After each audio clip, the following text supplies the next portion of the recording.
Good morning. Welcome to our listing presentation mastery training today. I'm Olivier Lewis with RE/MAX First Realty 2 in Cranford. My partner, Carl Sanfilippo with RE/MAX First Realty in East Brunswick. We enjoy hosting these industry events where we get to train on challenges and issues that you guys are having as agents.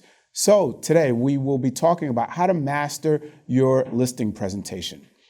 In today's market, the listings are key. We all can agree to that. So having a great process and presentation will help you lock down, master, and close more of your listing appointments. That's what we're going to cover today. And this is an important topic because I often get asked the question, what's the best listing presentation? What's your listing presentation? What should I be presenting to my sellers, etc.?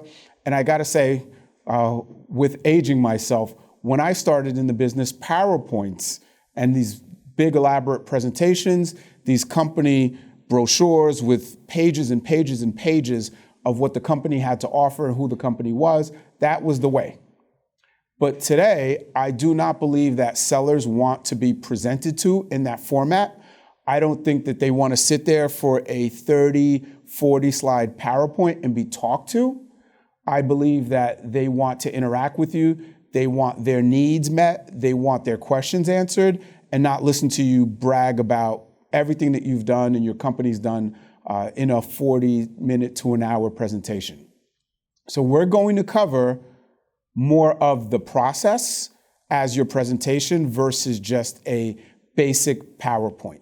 So what we will not cover today is how to create the world's best PowerPoint presentation. As I mentioned, I don't believe sellers are looking for the best PowerPoint in deciding who they're going to list with. We will not talk about how you should walk in there and drop how many awards you won last year. And I know it's Circle of Excellence season. We're all excited. Congrats to all the Circle of Excellence winners or your office awards or whatever awards that you have. But leading with that is not going to win you the listing appointment. You have to think about this. A seller interviewing multiple agents, it is very likely that the other agents are top producers as well and have also won Circle of Excellence. And they don't know the difference whether you're Circle of Excellence magenta, as Carl likes to say, green, purple, gold. It's all the same to them because they're not in our industry. They don't know what COE or Circle of Excellence means. They don't know the criteria. And frankly, they're most likely interviewing other agents that have the Circle of Excellence award. So you got to look at it as you're on an even playing field. So don't walk in there crutching on and leaning on the fact that you won Circle of Excellence as your closing statement or opening intro to the seller.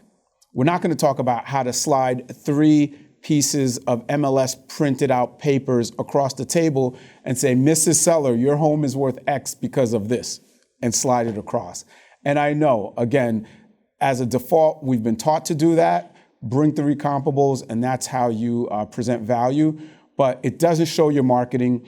It really doesn't show a lot of professionalism because the seller's looking at those papers slid across the table saying, those don't match my homes. Whether it's black and white or color, it's not a great presentation. So we're not going to talk about that. We're not going to talk about how to win the seller over price. Do not overprice things. You create a nightmare of a scenario where you set the wrong expectation with the seller and they're going to hold you to that. So do not overprice. Do not reduce your commission and try to win the listings on commission. I've always said we're not looking to be the cheapest. We're looking to be the best value for you. So do not try to win the listing on commissions. Things you will learn about today: how to engage the seller, how to build rapport while presenting to them, and making it about them versus pushing a PowerPoint or whatever booklet you have on your company's success. How to have a real conversation, get down to their needs, set expectations, and win them over. There's no magic pill to listing homes, but you do have to be consistent in your presentation because the more consistent you are at it, the better you will become and your confidence will show and people will buy into you. So 5 rules of listing a property. Rule number 1, it is not about you, right? It is not about how great you are, what you've done. It's about helping them and getting their needs met. Over prepare for the appointment. Do not wait until 2 hours before and then try to rush and do your market analysis and come up with the value in your plan. Over-prepare, take your time, be prepared days in advance, because if you wait 2 hours before the appointment, your phone's going to ring, there's going to be a fire to put out with another deal, someone's going to interrupt you, and you're not going to have everything prepared and be in the best position to close and win that listing. Sellers have selective hearing and memory. Keep that in mind. You have to listen and you have to make certain points and bring them home with the seller. Write certain things down so you can always go back to your notes, because you tell a seller this, they will remember this, and you will not be in line with expectations. Don't present to them, engage them. You're going to hear me say this over and over again, because it is so important to engage. You don't want to present or talk at them. Last but not least, listing property is more competitive than ever before. And I know that firsthand because I got a call on Tuesday from someone's ISA asking me if I was looking to sell a property that I own. And it just dawned on me of how everyone is calling. And that same property, I get random texts. I get calls probably once a week from different, whether it's investors or ISAs, looking to see if I'm looking to sell. So that just shows it's not just realtors. You have investors that you're competing against looking to buy properties at a discount. So it's, one, hard enough to compete against other agents to get the appointment, but now you have investors going directly to homeowners, making them offers too. So it is very, very competitive. And that's why you need to over-prepare. So when you have that opportunity, you do your best, you put your best foot forward, and hopefully you can close it. So we're taking a consultative approach versus a sales approach, right? No one wants to be sold. When you're at the car dealer and the salesperson says, well, let me get my manager, and you know that they're trying to hard sell you at that point, and let me see what I can do. And they go in the back and kill time for 10 minutes just to come back out and tell you they can't do this or they can't do that, or here's their bottom line, et cetera. No one wants to be sold. They want a consultative approach. So a consultative approach is to ask questions versus make assumptions. It's not always price for the seller. That's their main objective. It's not always the commission. That's the issue. For many, it could be time frame. But if you're not asking and you're making the assumption, you can be trying to sell them and close with the wrong objective. It may not be price. It may not be commission. There could be something else. They may not want to carry 2 mortgages. They may have found a home and need it done right away, right? Their time frame is the key. It may be that they have a circumstance where it's convenience. They want it done in a week because they can't keep the house clean and they have nowhere to go with snow and COVID, and they want it done as conveniently as possible, and getting the home sold right away is key. But you have to ask. You can't assume every seller has the same concern, which is price or commission. Listen versus telling, right? Listen to understand. Do not listen to respond. And what I mean by that is listen to understand what their concerns are and what you need to help them accomplish, versus listen to quickly respond and telling them what they need to do or telling them how they need to do things. So listen versus tell. Satisfy their needs versus the pushy hard sell. Listening to their needs, figuring out what they're trying to accomplish will help you satisfy that, versus the pushy, you got to do this because I'm great, and you got to do this because it worked for me before. Listen and satisfy their needs versus the pushy hard sell. When you do those consultative approaches, it's a win-win. When you're the pushy salesperson, sometimes it's a win-lose. So to make sure you're putting your best foot forward and putting yourself in an opportunity to win more listings, definitely take the consultative approach versus the hard, pushy salesperson's approach. The initial conversation, that initial call, is key. The reason that's key is you have one time to make the first impression. And usually people get to know you, like you, and trust you very quickly. So if you make it harder for them to get to know you and like you, they will not trust you and you will not earn their business. So that initial call, and I know it's hard because you're on the road, you're comping a property, you're responding to an email, you're trying to put out a fire on a deal, and you get a call from a seller, and you're flustered, right? You're driving, you got to pull over, or you can't pull over because it's going to make you late. So you're trying to take that information, make a great first impression while multitasking. Take a step back, stop, and really approach this as this is my first impression. This is my shot to really get the appointment, win them over. And one of the best ways to do that is to have a questionnaire. That's very important because it keeps you consistent. It makes sure you're getting all of the information you need so you're prepared for the appointment. It shows professionalism, and that's the way you're going to win the seller over at the beginning, is how you handle that initial call. So it sounds a little cheesy for some experienced agents. Why do I need a questionnaire? Because you want to stick to the same process. It's the process, guys. And when you're on the road or you're in the middle of sending an important email and you get that call in, that inbound call from a seller, or they're returning your call, if you don't have the same process, you're going to be winging it. And in winging it, you may forget to ask them some key questions that will help you or hurt you because you don't have the answers to them. And with this market that we're in, it's such a hot market. We're still dealing with COVID. A lot of the two-step appointments, which a lot of agents will go in once, get to know the home, then come back and try to close them with the marketing plan and value. I think it's a little harder to get in there twice, right? Sellers don't necessarily want you in the home more. They want your help. They want you to help them sell the home. But with the conditions of the times now, the one-step approach is key. So the more information you get so you can be better prepared, it will help you close that appointment. So when you have someone that says, hey, I'm looking to sell, go right for the questionnaire so that you can confidently ask them the right questions and be able to close, as well as building rapport, making a great first impression, and showing your professionalism.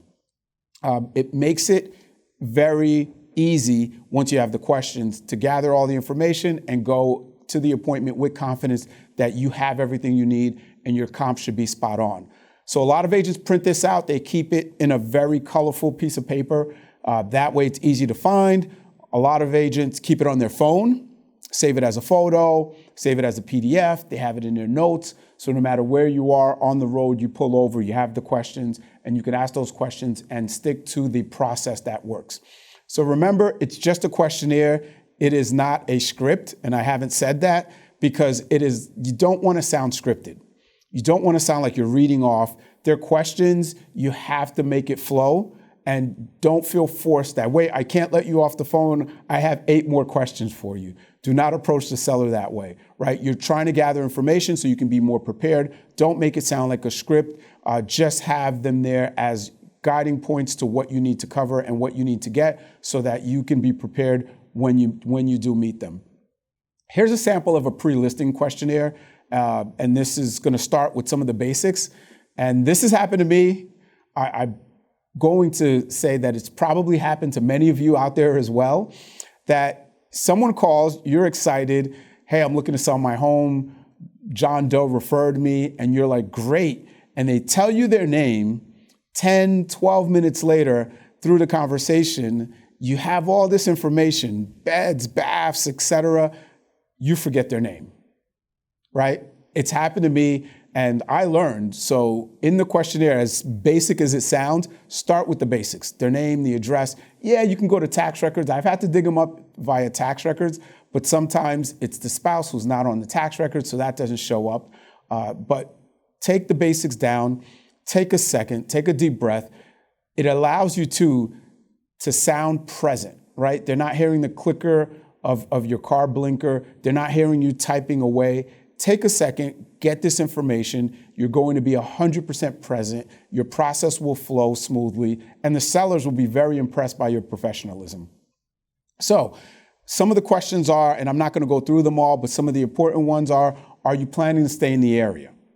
That's a very, very, very important question because someone that, whether they are staying in the area or not, they may be looking to buy again, and frankly, a lot of them, if they do not have a solution for their next move, they will not sell.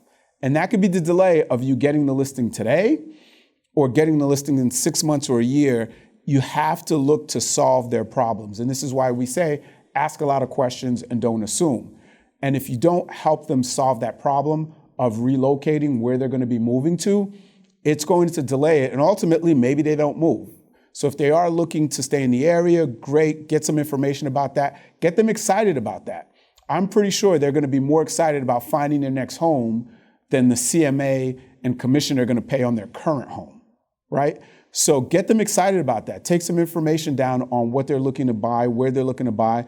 If it's outside of New Jersey, refer it. Or if it's too far in New Jersey, ask them if they need a referral. You have partners in different states. You could definitely help them. Get them excited about where they want to go, because that's going to also get them excited about the urgency of selling their home now. And then, of course, you have your basic questions, your beds, your baths, all the factors that you need in preparing for the market analysis. I know this is a tough question. A lot of agents don't like to ask, but do you have a price in mind? And agents don't want to ask it because typically the response from the seller is going to be, well, that's why I called you.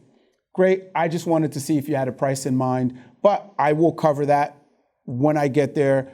That's why I'm taking down this information. We will cover your price. I'll give you a full market analysis, and you move on.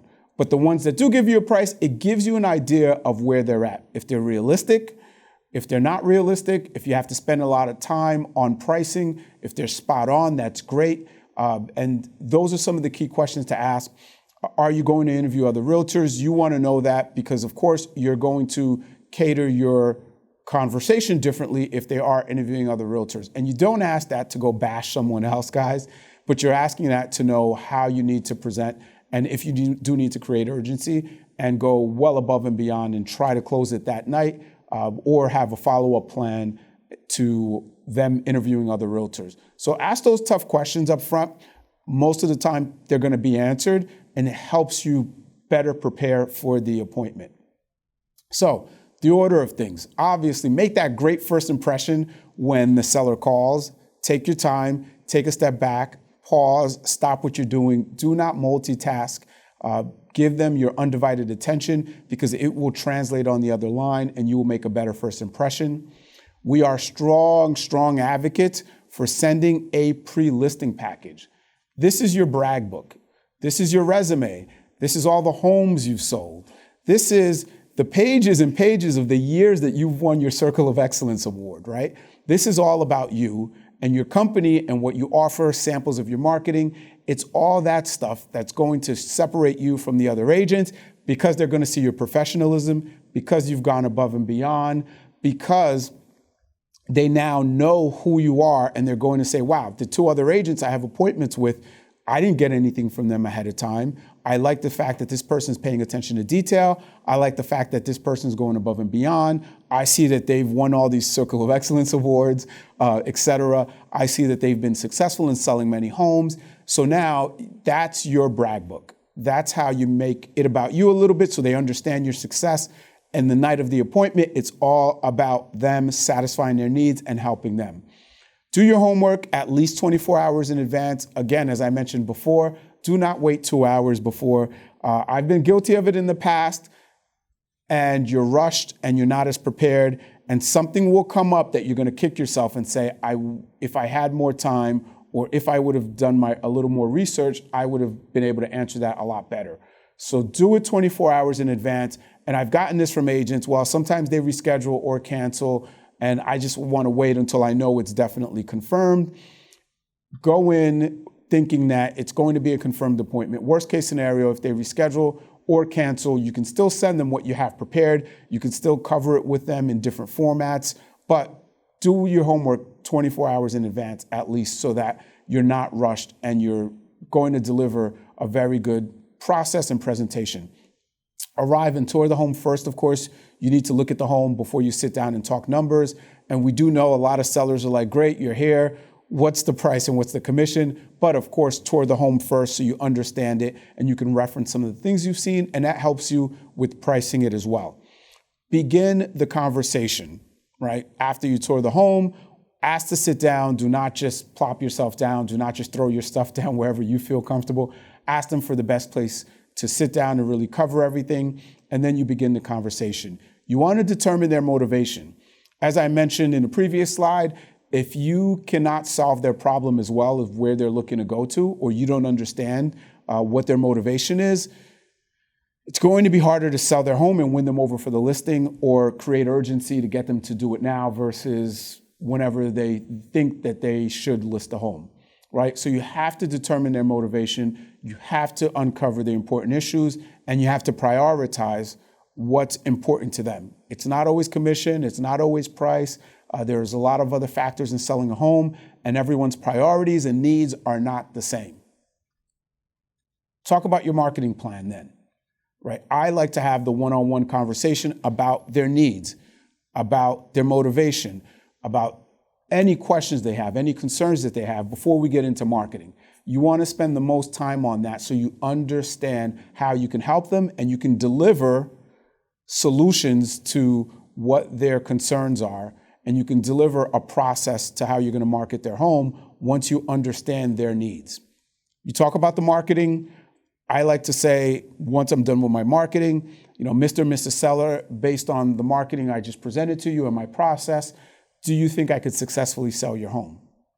It's very hard for someone to say no face-to-face to that if you've done a good job showing value of your process, of your plan, of your marketing strategy. Once they say yes to that and you get the buy-in, and by the way, if they say no, answer and address what concerns they have because they still have concerns. But once you do get the buy-in to that and they say yes, well, now it's on to the CMA and you say, great, I'm excited that you believe that I can sell your home. Let's come up with a price together and we can start the process as soon as possible because now you have their buy-in. You got their yes. That's the hardest part because now once you got their yes, it's harder for them to go back and say, well, no, I don't think you can do it. So get them to the yes. Go over the CMA, and that is a big process that I think can be done differently in our industry. We tend to slide 3 pieces of paper across the table and here are the comps versus making it a workshop, making it interactive, helping them self-discover the value versus telling them the value, right? That's a big, big change, and that's a big, big difference. And that change needs to happen to help you close more listing appointments. Because when the seller has this price in mind, and you tell them this, and you don't really explain it, you just slide the comps over, they're stuck on their price, and they believe that you're just not passionate about selling their home. You just didn't listen to them while they walked you through the home and gave you a tour. You're just not the right agent. But if you can make it a workshop and you guys can come to the pricing together, you alleviate that. And guess what? They're going to self-discover the value. Listen, it's not a one-for-one where it's always going to work, but that's the best method versus coming in there. And they know it. You haven't seen their home. How did you predetermine the value? But coming in there with those printouts and sliding it over isn't the way. Make it an interactive, engaging process so that you both can hopefully come to the same price together. Then you're going to discuss commissions. And lastly, expectations. And you go for the close. Always ask for the business. Always try to get the process started that night. I'd love to start deploying my resources, start scheduling for photography. How many days do you need to get the home ready? And just go for the close. Act as if they've already committed once they said yes to your marketing plan. The rest is just figuring out the right pricing and, of course, agreeing on commission, but go for the close. And you could always reference back, well, Mr. Seller, you said that you felt confident that with my plan, I can successfully sell your home. I thought we were on the same page. What are your concerns? So go for the close, guys. In the pre-listing package, which is so important to separate yourself, it sets you apart. It shows your professionalism, and you have to understand that most agents are not sending a pre-listing package. Most agents are just booking the appointment, whether it's 2 days or 4 days out. They are just showing up. A confirmation call, a confirmation text, no communication in between. And that leaves room for the seller to talk to a lot of agents. Maybe someone gets in there sooner, their schedule opens up. But if you send that pre-listing package, not only will it separate you, but it will also help keep more appointments. Because if someone else gets in there before you and goes for the hard sell and the hard close, but they have this package from you and they're impressed by it, they're going to say, wait, I still have to meet with someone else, or I am not ready. So definitely work on your pre-listing package. It makes you appear extremely professional. Sorry, guys. But yes, it will make you seem more professional because you're taking this seriously, you're paying attention to detail, and obviously you're presenting to them in a very nice format. It addresses a lot of the common listing objections that they may have. How many homes have you sold? How do I know you're the right one? Your awards, your success, your production, all that stuff will be in there, your resume, and what your company offers, who you guys are. So you're not having to go in there and sell the company and sell yourself. You're there to just solve their problems and help them. Lastly, as I mentioned, this is also your brag book. So you don't walk in there with your medallion of your circle of excellence. You mail them ahead of time in your pre-listing package, the awards that you won, et cetera. That's your brag book. You don't need to go in there with the last 5 years of your COE medallions hanging from your neck. So very, very important, guys, whether you have a listing appointment today or not, even on the buy side, this is important. It goes across both sides of business here, the list and the buy side. You have to know your value proposition. Stop, take a look at this. If one thing gets done after this presentation, answer these questions. What makes you better than other agents? Why should someone hire you? Why should someone work with you? What's the value of working with you? You have to be able to answer these because if you can't assume the public will know the difference. And there are thousands and thousands of realtors in this hot market coming off of last year. Prices have increased, deals are up, agents hitting record numbers, transactions are up, et cetera. There's a lot more agents getting in to the business. So you're competing against a lot more agents, and the top agents are doing more marketing. There's stuff all over the place. They're seeing a lot of agents. How do they know that you're the right one? How do they know that you're going to be successful? You have to know your value proposition. And if you can't articulate it, the public will not know it. So take a second, answer those questions about yourself. And it's not about, I'm better than the rest. You have to be specific. You have to show value, describe it, and be able to articulate it. So now let's go into preparing for the appointment. Have you previewed the competition? Do you know that home and what they're competing against? Do you know the other active listings in the market? Because if they are priced much better and you could articulate that to the seller who's looking to overprice a home, it helps to describe that, hey, around the corner, there is a newer construction with an extra bath and a finished basement that you don't have that's priced $20,000 less than what you're looking to price it for. So how do you think that's going to affect the sale of your home, right?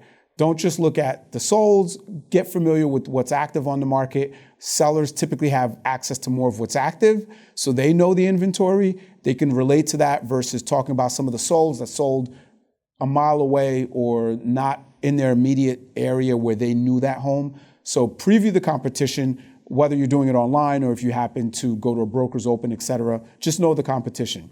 Do you have the information you need to talk at a very high level with the seller?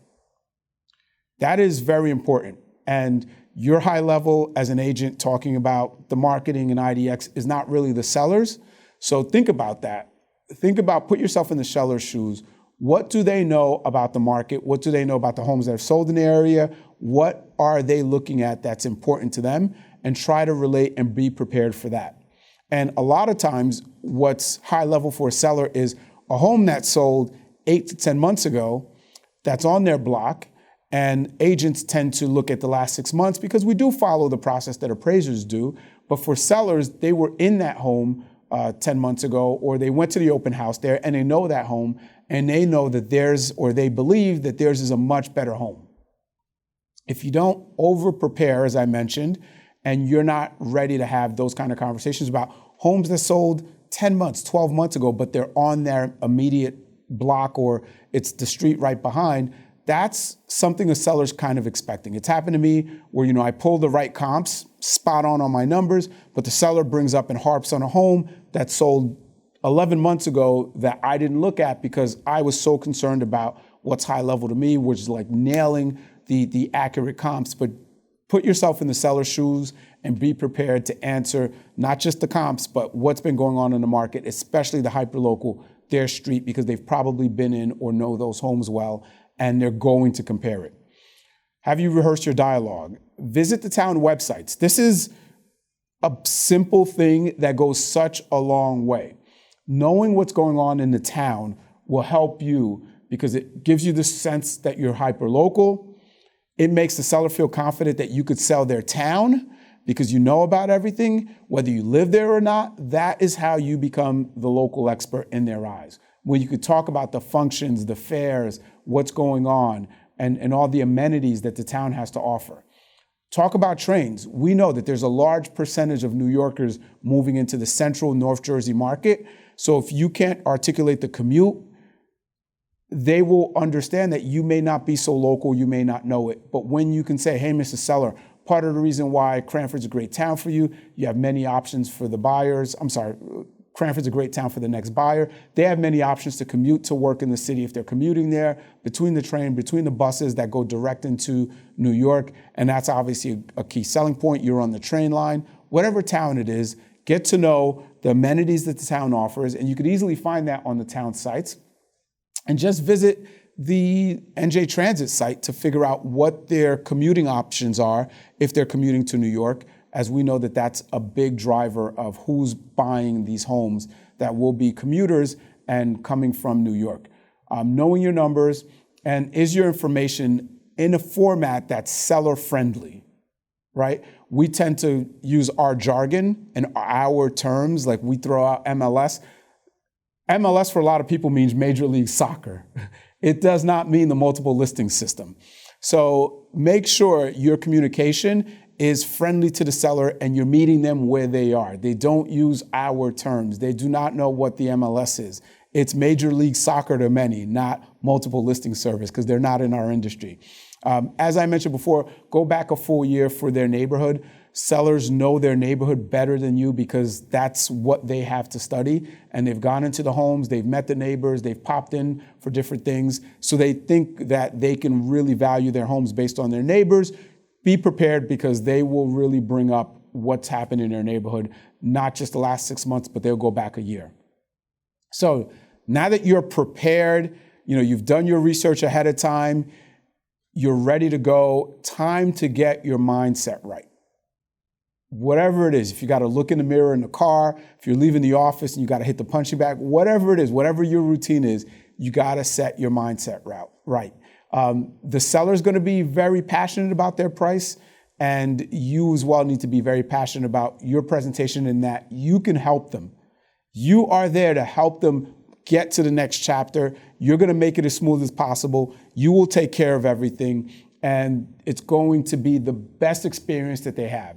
You need to be passionate about that because the seller will be passionate about, they know the value, they did their research, they think it's worth this. So before you enter the home, turn off your phone, unplug from the outside world. Don't worry about, I got to send that email as soon as I'm done here. You don't want to be rushed. You want to be fully focused, undivided attention on helping that seller, listening to understand their needs, listening to help them, and not just to throw out quick responses and talk at them for 45 minutes to an hour. No one wants to be told what to do. They want your consultation. They want your advice. They want your help. So walk them through it. Help them self-discover. Ask a lot of questions. Make it welcoming for them to ask questions, right? Don't just talk at them and present to them. Make it a process where they're involved. Ask them questions. So take your time before you walk in, clear your head, and go in there confident and stick to your process. So ask the seller to give you a tour of the home once you walk in. And of course, after you're done with that, sit down with the seller, but ask first for the tour. Using the pre-listing present questionnaire, take notes. You had all these questions answered, take notes on there, let them talk. Ask the seller, show me the home and what features made you fall in love with the home. Show me the home and explain to me what made you pick this against the other homes you were considering. But get them to show you all the features, benefits, all the things that made them fall in love and decide on that home, because that's also what you are going to use to sell it. That's also points for you to talk about to build rapport and be on the same page with them. When they tell you this little nook with this window was like the perfect place to read, reference that when you're sitting down because you want to build rapport and say, how many times have you read there on rainy days? How awesome was it? Are you going to leave that cushion? Are you taking that with you? Build rapport, hit their hot buttons of what excites them. So listening to them talk about and show you the home in the light, in the way that they fell in love with it, will definitely help you build rapport with them. Next, seek first to understand, then to be understood. And this goes back to my point, listen to understand versus listening to respond. Sometimes you talk to people and you're listening, and before they can finish, you're shooting or you're interrupting with a comment or a response or finishing their sentences. Sometimes I can be guilty of that, but listen to understand, guys. Stop, listen, let them finish their sentences, let them explain everything, and understand what their needs are. Take control and be confident. You are the professional. You have to lead the conversation. You have to lead the process. Do not let them dictate how this goes. And this happens a lot. I'm sure many of you watching this has happened to. You sit down after touring the home and the seller says, great, do you need a cup of water? You say yes. They bring you the cup of water and they say, okay, Mr. Lewis, what's my home worth and how much do you charge? Don't allow that to dictate how it goes, because once you give them the price and the commission, they are checked out. Everything else is words to them. They are tuned out because they're either happy with your price and now they're calculating how much equity they have and how much they're going to walk away with, or they're very disappointed with your price and they're saying to themselves, he or she doesn't know what they're talking about. Oh my gosh, they're so wrong. Or they don't like the commission, or they're trying to calculate it in their head how much it's going to cost, and they're having sticker shock by having to pay this amount of commission. So do not allow them to run the appointment. It's your job to be the professional. Be confident and let them know, I will not leave any stone unturned. I will answer all your questions. But please, I need to ask some of these questions and understand what you're looking to accomplish so I can best service and help you. So one of the things to do is to say to the seller, there's a couple things that can happen tonight. You may decide to list with me and we put this on the market. That would be great. You may not list your home with me, and honestly, that would not be so great. And I may be unable to take your listing. Now, what that does is it shows the seller that you're very confident, you are not desperate, you don't have commission breath. And by commission breath, I mean you're not just out there looking for another check and it's not about you and how much money you could make. Because if you're willing to walk away and not take or be unable to take their listing, you're not desperate and it's not about the money for you. And that really helps separate you. So, very strong statement. I may be unable to take your listing. And two things will happen. Most of the time they will say, wait, why wouldn't you be able to take my listing? Because they don't understand, because 9 times out of 10 or 10 times out of 10, every other agent's going to want to take their listing right then and there if they've met with other agents. But by saying that, again, it shows your confidence and you have to respond to their question. If they do say, well, why wouldn't you be able to take my listing?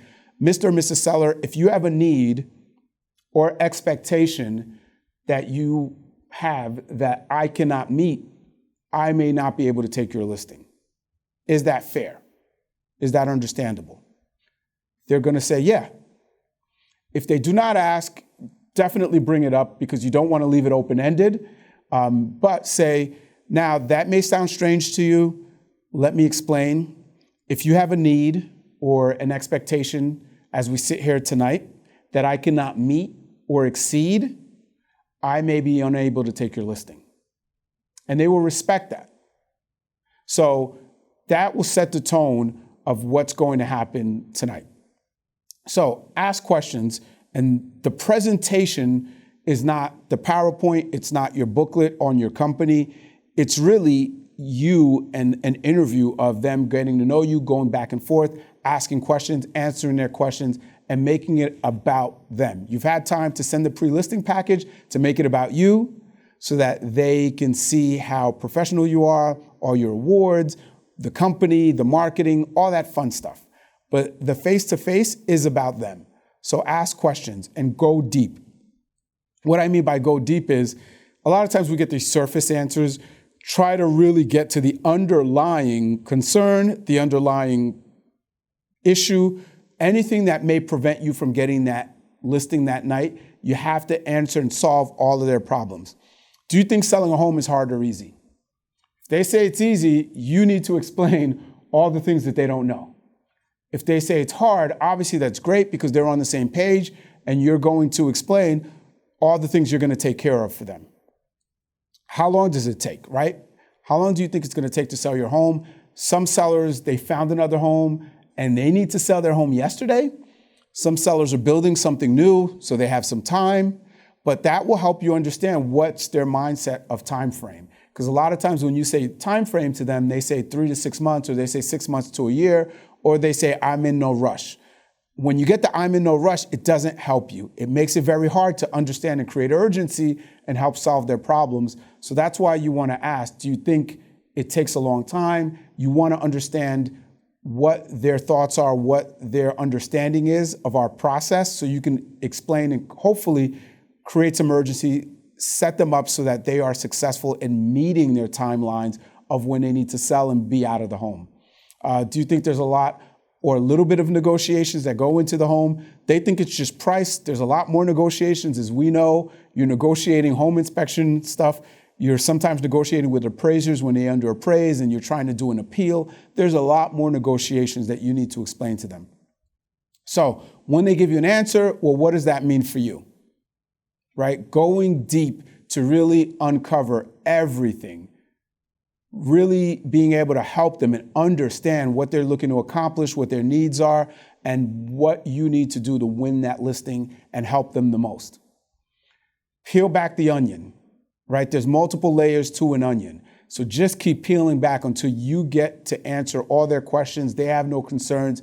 By the time you're done, they should say, thank you, Mr. or Mrs. whoever, listing agent. You did a great job. You answered everything. But that's only going to be if you peel back that onion, go deep on the questions, and answer and listen to what their needs are. So write down the answers because you will have to reference this. As I mentioned in the previous slide, sellers have selective memory and hearing, and you need to be able to revert back to, well, you told me that this is what your goals were, your motivation, your time frame. This is what you needed in order to sell the home. And you have to write these down because you can go back to your notes. If not, well, I never said that, and you're not really sure, and you don't want to say that they said it. So write down the answers so you're crystal clear. And while you're writing them down, if you don't understand, go deeper. Ask them again. What does that mean for you? Uncovering those issues are key. Because if you don't solve their problems, if there's still this in the back of their head or that in the back of their mind, they will not move forward because they still have concerns. So you must stay neutral, but go deep, ask them questions, and address each issue that they bring up, and keep going until you get it resolved and you provide a solution that works for them, and they give you the yes, the nod, the buy-in, that great, I got it, it makes sense. So what's the most important issue of the sale of your home? In other words, what would have to happen for you to feel like this is a great success? Like I said, guys, it's not always the price of the home. I know we tend to default to, I'll get you the most money, and I'm going to bring more people here. We'll get a bidding war going, and we'll get X amount, which is great. It's not always that. It's not always commission. Sometimes it's the time frame. Sometimes it's the convenience. There is a lot of different factors in the sale. So find out what's the most important thing for them. I've had this happen. I'm sure you have as well. You put a home on the market. It's only been like a week of showings. You get that blitz the first week, and you get an offer, and you know you can get more. And the seller's like, I'll take it. I can't do this. Keeping the house clean. I have nowhere to go. Too many people. This is so much work. Let's just get this over with. And you're like, wait, we can get more. I have the open house coming. No, let's keep marketing it. And the sellers are done, right? So it's not always price. And that's happened. I'm sure it's happened to you, but you have to understand what's the most important thing for them. and being able to help with that. So once you find that out, ask them what's the next most important. So, okay, if I make it very convenient, then what's important to you? Because now you're addressing all of it. You're not leaving anything on the table. You're not leaving any questions in their head. And they should be very confident by the time you're done that you can sell their home because you addressed all of their needs. So asking them 3 times, what's important? What's the next most important? And what's next to you? For this to be perfect, for you to say, this was the best transaction and I made a great decision in hiring you, what does that have to look like? So always ask what's important and why. What does that mean for you? That helps you answer everything, and they're going to move forward and buy in to working with you. So once you get those questions asked, what's important, what's next, definitely write down the answers. You want to be able to go back to them, keep it exactly as they said, and now you get to start to build value. Now you get to really start to say, here's what I can do to help you. And that's the value. It's not your company. It's not your CMA. It's now you are the solution, right? They hire us to solve their problem, to find buyers, take care of everything from contracts to closing, do all the marketing. That's why they're hiring us. So once you understand what's important to them, you could build your value of who you are and why you could help them solve all these things and make their important task your priority and close. So now you're buying in, you're getting them to buy in, and now you're looking for some commitment. So if I can show you how I can satisfy all these needs, how I can help you get to your next destination in North Carolina or Florida or California, wherever they're going, is there a reason why you wouldn't hire me tonight? Right? If I can show you, Mr. or Mrs. Seller, how I can solve all these problems and we can get you to the closing table, are you ready to move forward tonight? Do you think I'm capable of selling your home? That's an easy one, because if they say no, you, again, go back, find out why. What do you mean by that? What didn't I cover? What concerns do you have? Answer those and ask it again until you get a yes. Because once you get that yes, say, great, I'm excited to sell your home. I'm glad you believe I'm capable of selling your home, and you move forward. That's a buy-in. Are there any other agents who you feel loyal to or that you may be interviewing? You want to know that because, again, it's how you approach it. If they say, yeah, my coworker's cousin's best friend just got their license and I want to help, or my nephew, niece, in between the winter break got their real estate license, so I want to help. That's something you can address, and you explain the negotiations and everything it takes to sell a house and why you feel that you're best suited to help them without bashing anyone else. So at this point, you're looking for any underlying objections that didn't come up. If there's another agent, if they have a family member, if they have a friend, if they're considering FSBO, if they just want your CMA, if they think it's such an easy process that they could do it on their own. So you have to ask these questions. You have to try to get a commitment, because if they're not willing to commit, there's an objection that you haven't overcome and you need to address. So ask the questions. Try to get some kind of commitment for them, however you want to phrase it. Are they ready to move forward? And if they're not, you obviously have to ask more questions to overcome whatever objection is still on that table. Don't be pushy, but find out what haven't you covered or can you cover to make them comfortable. Set expectations, always go deep. Let's change gears for a moment, Mr. Seller. What do you expect from the agent you're hiring? What can I expect from you? How does someone win with you? How does someone lose with you? We know that in our industry, one of the complaints from clients is communication. So you want to find out how they want to communicate. What's their best means? What's important to them? Some sellers, most sellers, it will be communication. Some will be your process, right? Some will be your marketing. We've won listings because the previous agent didn't do an open house. And the seller thinks that the open house is key to selling their home. So maybe it's the process. Maybe they'll tell you, and this has happened literally, where a seller says, you know what? I think the home didn't sell because that agent refused to do open houses. And that agent said, well, if I committed to do an open house every week or every other week until it sells, would that work for you? And the seller said, absolutely. That's what we think was missing of why we didn't sell the home, right? But it's what's their expectation of you? And if you don't ask that, you're not going to know that open houses are important to that seller. So ask questions. How does someone win with you? How do I win with you? How do I lose with you? Well, if you don't do this, if you don't give me feedback, if you leave my lights on, sellers hate when they come home and their lights are left on.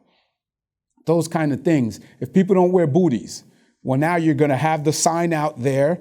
You're going to put it in your showing time notes, or whenever someone books an appointment, you're going to remind them to wear the booties. You might have a text set up to text the agent, reminder, please wear your booties. And you're going to make it a point, and you're going to tell them, here's your process. But you need to have the conversation and set the right expectations and see what their concerns are. If something important comes up, how do you want to communicate? Is it face-to-face? Can I give you a call? Find out, because when you need answers, when you need to win them over, if they need to drop the price because it didn't appraise, if there's a home inspection issue that they don't want to fix but they really should fix, what's the best way to communicate with them? If it's face-to-face, well, you need to get there, not just try to call them and text them and ask them, why can't we do this? This is what we need to do. Don't tell them. You need to communicate with them the way that they want to be communicated. Always ask this on a scale of 1 to 10, 1 being dishonest, 10 being 100% brutally honest. How honest do you want me to be with you? And most people will say 10. So later on, when you need a price reduction, even in the presentation, when you need to tell them that they're wrong on pricing or anything that you need to discuss with them, you can say, you asked me to be brutally honest with you. You asked me to be a 10 and I'm being a 10 right now. The wallpaper is not a selling point, right? I know you updated the kitchen in 1990 and you spent a lot of money and you had the newest Corium at the time or whatever countertop was in, but that's not what sells today. Right, and I'm being a 10, you wanted me to be brutally honest, so I'm being brutally honest. It helps you so that you're not the bad guy delivering bad news to them and they're taking offense to it. So definitely ask that question. What to expect from me? What do I expect from you? So here are some of the things you can mention. If you give them this expectation of what they can expect from you, deliver. You have to deliver, guys. You cannot say, I will call you and give you feedback after every appointment within 48 hours and not do it. You cannot say, I will call you weekly with a market update and call you weekly to go over the activity on the home and do not do it. So if you print this or deliver it or mention it to them, you have to stick by what you told them they could expect from you. And also set expectations from them. Some of them are to listen to my opinions objectively, to allow me to install a lockbox, right? To make it accessible. If I tell you you have to adjust something, please do it. To be open-minded to valuing the property if we need to make an adjustment on price. Set expectations for what they could expect from you. Set expectations of what you expect from them.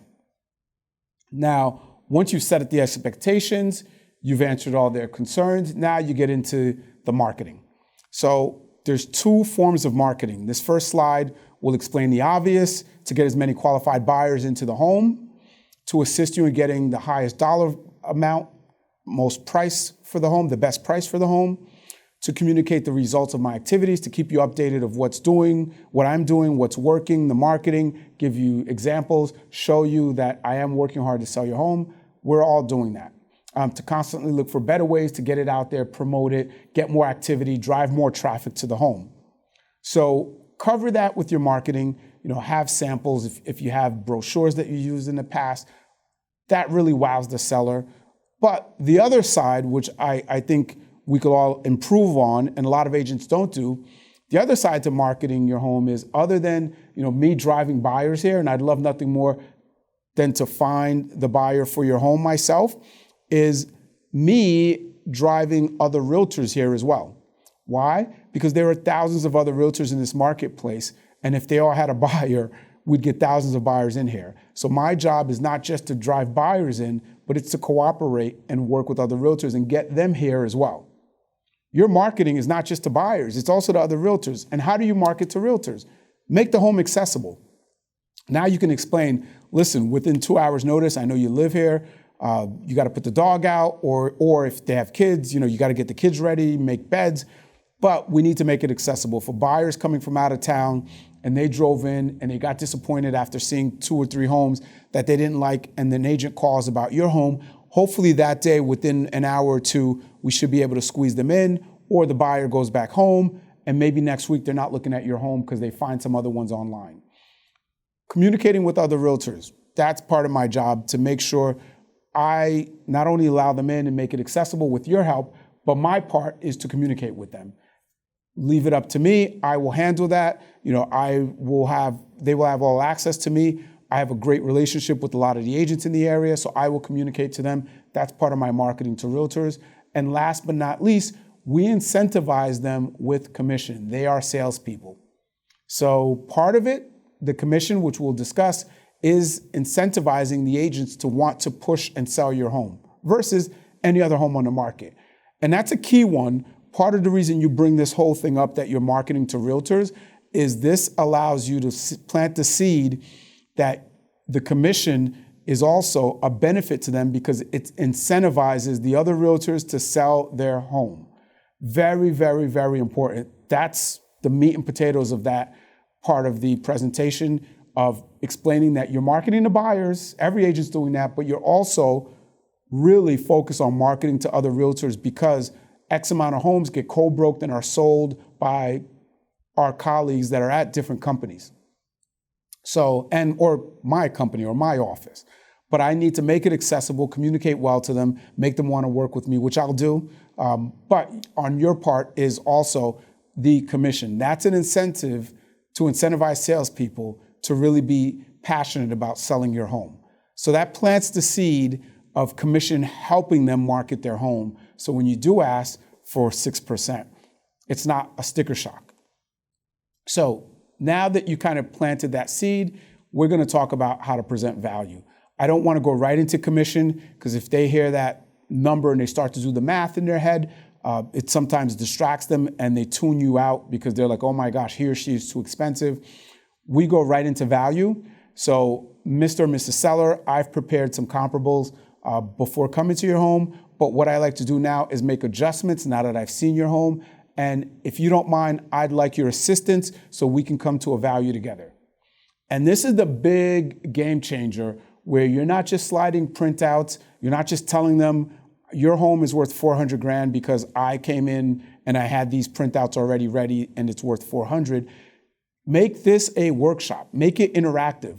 Get them engaged. Get them excited. Help them self-discover the value, right? So just say, if you don't mind, can we sit down and cover this together?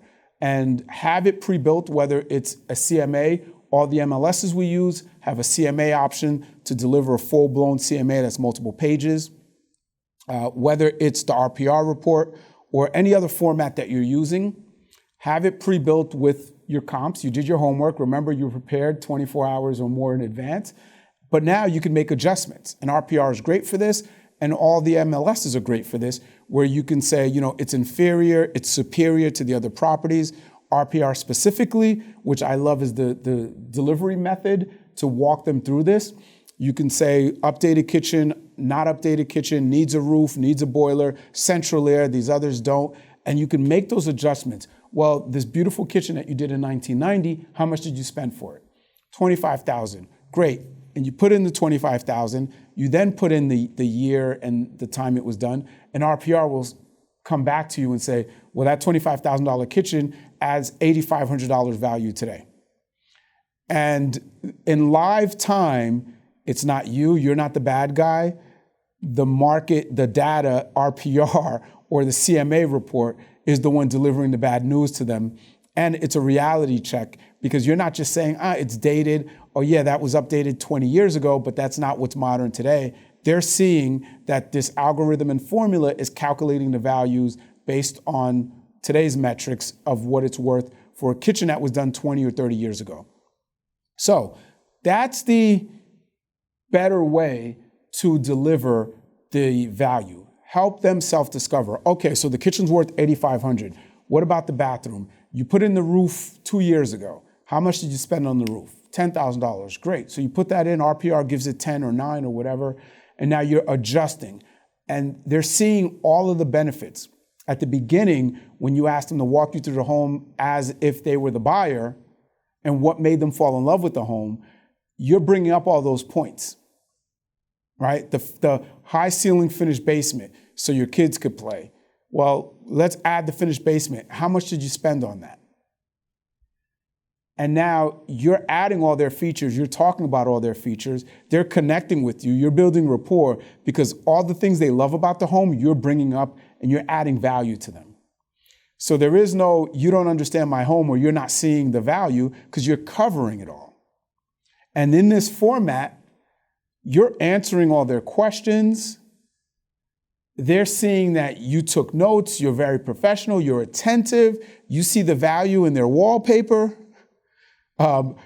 You're winning them over, you're building rapport, you're not presenting at them, you're engaging them. So that is key to how to deliver the CMA. Of course, you're going to go over the comps, listing price to sales price ratio, average days on market, number of bedrooms, all the details to the home, garages, lot size, central air, all that stuff you're going to take into account as well. But spending the time on the features and adjusting the price versus the comps, that's what's going to really make them feel that you're on the same page, you see what they see, and together, let's self-discover.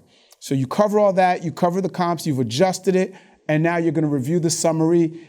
And basically, whether it's averages or whether you're hitting the enter on the CMA or RPR to update it, there's the value. You give them the value, and then you stay quiet.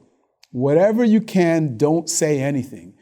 He who says something first will lose, because they're either going to say, well, that's what it's worth. Okay, good. That's what I was thinking. Or, you're going to say, well, what do you think? Is that good? And they're going to feel like you're not confident, they're not happy with it, and you're going to lose. Let them say yes or no so you can read them. Don't start the conversation. Just wait for them to say something. Let them process it. Let them self-discover. Let them go back through what we just did, which is a similar process to what an appraiser does. You don't say it's an appraisal, guys. We're not appraisers, but I say that we follow a similar process. Let them understand that and self-discover that this is the value. So them wanting to price it at $500 when the value is $450, let them self-discover that it's really worth $450 because you just took them through a workshop of how you guys together came to this with all these adjustments. And it's not just your opinion because they had input to getting to the $450 number. So where does the $500 come in? It doesn't come in. It's not worth $500. So let them self-discover, give them a second to process it. Hopefully, you guys will come to the right listing price at that point. If not, go back over the numbers. Go back over the numbers. Make sure you cover this until you guys agree, or if you agree to disagree, then it's a different conversation of, listen, ultimately it's your decision, it's your home and asset, let's try it your way. But if X amount of time happens and we're not successful, let's then try it my way because we have this data. But let them speak first, understand, listen to what their needs and concerns are, understand and listen to why they don't agree with the process or don't agree with the number, but try to go deep and uncover why they have this number stuck in their head and where the disconnect is between us putting in all these features, looking at the comparables together, coming to a value together, what the disconnect is that they're still stuck on a 50, 75 or whatever number higher than where the comps are. So I love to have them self-discover the price. That usually answers a lot of the questions. It's a less offensive way to deliver a price that they're not happy with, especially if they self-discover it. You're not the bad guy. It avoids here's the 3 printouts that I had before coming in here, right? Because some sellers that have either sold before or just really understand the business will say, well, how did you know that these homes are exactly mine? Or the favorite that we've all gotten, which is, well, my house is better than that one. I know that house. No, no, no, no, no. That house is a dump. Mine is the Taj Mahal, right? Having those adjustments and helping them try to self-discover hopefully will avoid that.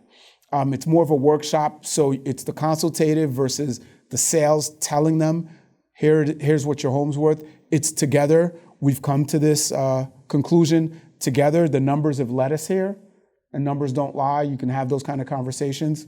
And it helps answer a lot of the, well, how are you comparing this to that? Because through the workshop, you're answering questions, you're making adjustments.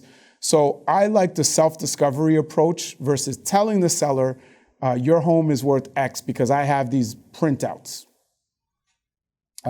It's harder for them to overprice listings. It's not a one-for-one, guys, where you do this and they're going to listen to you. They will still want to try. It's the you never know that we all hear from sellers.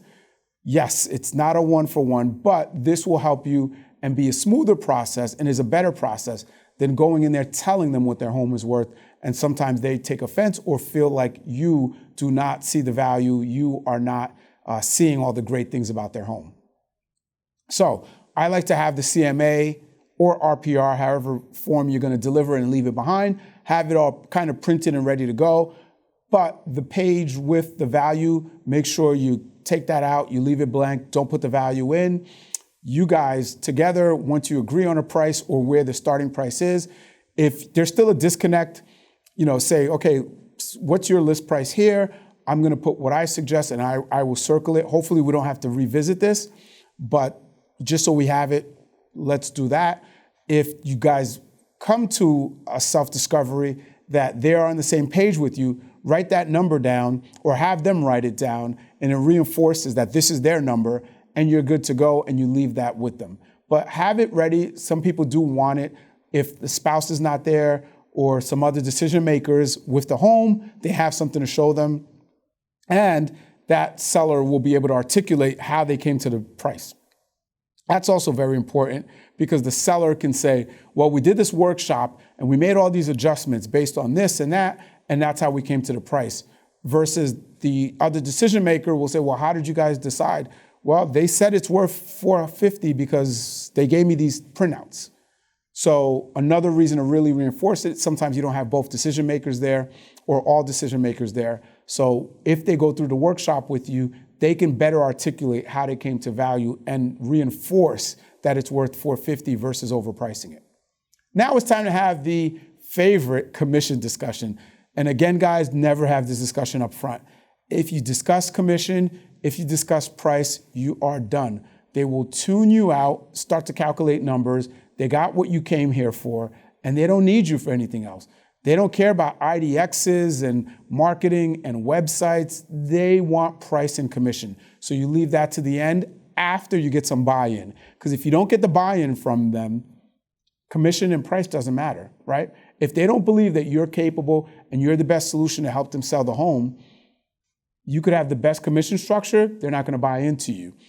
You could have nailed the price and comped it better than anyone, they're not going to believe your price if they don't buy into you first. So that's why you leave that to the end and you really work on getting the buy-in, understanding how you can help them and solve their problems, and you focus on that.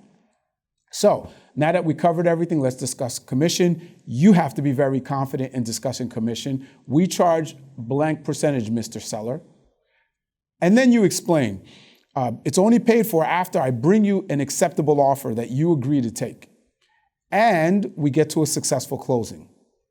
As I mentioned before, it's partly how I market to realtors. I want to incentivize all these other realtors out there to sell and be motivated and excited and passionate about your home. And part of how I do that is paying salespeople a little bit more, incentivizing them. That's why I mentioned that before. And now answer their questions and explain to them how co-broke works. Don't just call it a co-broke, just say whether it's me or ABC Realtor or Red, White, and Blue Realty, we share the commission with them. So you're only paying me, but I will split the commission with them, and that's why we need X amount because we are sharing it with them, but we want to incentivize them. We want them just as motivated as I am to sell your home. So if you show enough value throughout the process, hopefully you get to this point and commission isn't a question. Again, guys, it's value, value, value. If there's a lack of value, if they don't see what you're doing to earn this, if they don't understand everything, if they still have underlying questions or concerns, well, they're not going to buy in. The commission's going to be way too much, and you're not going to get that listing. So address any questions, break down the difference in commission dollars. A lot of times you're hung up over a percentage point or half a percentage, and that $400,000 home, that 1 percentage point is $4,000. Break it down to them. I want to earn your business, but I also don't want to lose it over $4,000. Why don't we just build it into the price? Figure it out. Answer their questions. It sounds like a lot, like, oh no, you're at 6, I don't want to pay more than 5, and there's a big bridge between us. But when you break it down that it's $4,000, and it's not an extreme amount that you can't build into the price. Instead of 400, let's list it at 405 or 404. That's not drastically overpricing it. That's some of the tools you can use to hopefully win that listing over. But break it down to them sometimes, that 1 percentage point. I'm not a fan of telling them the 6% on their $500,000 house is this number, because they're going to say to themselves, holy cow, I work half a year to make that. Or I work X amount of months to make that, and you're just going to come in and sell my home and make $30,000 or whatever number. I'm not a fan of that. But when you're going back and forth about a percentage or a half a point, it's $2,000 at a half a point on a $400,000 house, or $4,000 on a 1 point difference. Explain it to them. It's not something we can't overcome. Let's build it into the price. Most of the time, they don't have a problem with that. And if they do, you have to explain the appraisal issues, et cetera. But definitely do your best to answer those commission objections and show value before you get to that point, because then they hopefully will see the value and buy into you, and commission is not an issue. Lastly, of course, you want to close. If the sellers have been allowed to self-discover that you're the solution for them between your pricing, your marketing, the way you presented things, your professionalism, you've explained more than others, I would just ask, great, I feel we have a win-win relationship here. Is there a reason not to go ahead tonight? Are you ready to move forward? Is there anything we need to do before we get started? Do you want me to handle the sale for you? Or just go back and say, earlier you mentioned that you felt that I was capable of selling your home. I want to thank you for that. I'm excited. I'd like to get the process started. I'd like to start deploying my resources and get my marketing team ready to go. When can I schedule photography? Here's what I'm going to need, a key for the house, and just roll right into it, because they've already bought in and you can reference that. Some agents, with objections at the end, offer to cover some other things, 48-hour feedback guarantee. And this goes back to setting expectations, guys.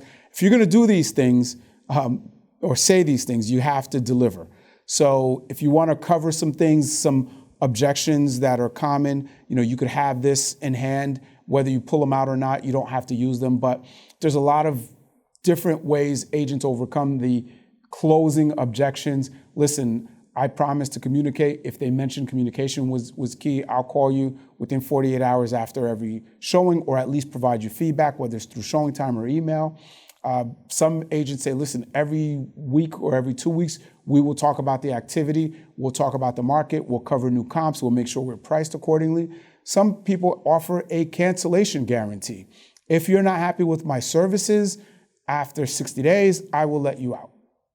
Right? If the home isn't sold, I will let you out, because I'm confident I can sell your home.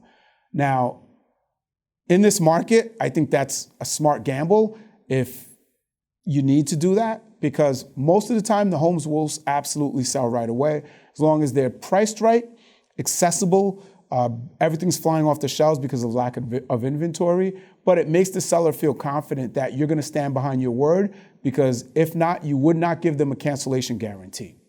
And frankly, if someone doesn't want to work with me, I don't know that I want to work with them either. right? If they don't see the value in me and don't appreciate that I'm helping them, I may not want to work with them. Sometimes the best client is the one that you fire. It saves you the aggravation. You don't have the headache. It's not beating you up every day. You don't have agita when they call and you're like, oh my gosh, this pit in my stomach, I got to talk to the seller again, right?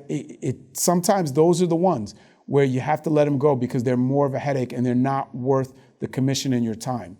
So if you need to have some of those tricks in your bag, if they're still on the fence and it's this where I don't want to be locked in, the last time I sold a home, I was locked into this agent and they just couldn't perform. Well, I know I stand behind what I deliver, so I'm offering you a cancellation guarantee. Once you're done, you get out, whether you get the listing or not, follow up. Send a handwritten note, follow up. Show your professionalism, thank them for their time, offer to communicate again. Like, I'd love to check back in with you, let me know what works for you. Record a video, have it pre-recorded, whatever you want to do. Record a video from your car and text it to them. Sellers like technology. Sellers like agents that are keeping up. Most people love video. YouTube is the most trafficked website, behind Google because of video. People like video. They're afraid to do it most of the time, but they enjoy watching video. It's more engaging than a text. So record a video, send it to them, thanking them for their time, reference how the appointment went, if it went well, looking forward to getting my photography team out here. And it just makes them feel good once you walk out and they get that text from you, like, great, I made a good decision because he or she is already on it. So do that, send a follow-up note, a thank you, and hopefully you get the listing. So that's all I have. Hopefully, if there's any questions, let me know, type them in. I'd love to answer. Any feedback you guys have, please provide. I thank you all for tuning in. We enjoy doing these trainings and helping you. Hopefully you got some nuggets from here. If you want anything on the slides, please reach out to me. Definitely let me know any questions. We will answer. And thank you again for tuning in. See you at the next training.